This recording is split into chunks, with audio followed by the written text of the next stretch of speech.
I'm Katie with WTI, and I love these soap cleaning sheets. They have been fabulous because they save so much space.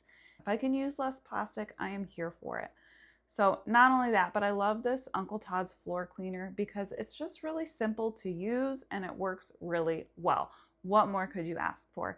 It has a nice, subtle, very clean scent.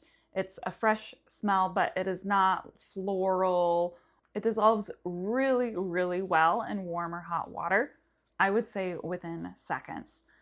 I do not have a mop bucket. I have one of those spray mops. So when I put it in the tube, I actually used cold water. It did not dissolve as fast, but it did dissolve. I had to kind of shake it up and let it sit for a little bit before it fully dissolved. So while it will dissolve in both, I would definitely recommend warm or hot water.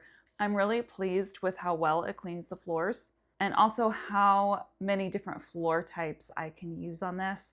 We have at least 3 different floor types on our main level, and I like that I don't have to switch which cleaner that I use. I can use this on everything. I've had an overall great experience using this product, and I really think you will too. And that's my point of view.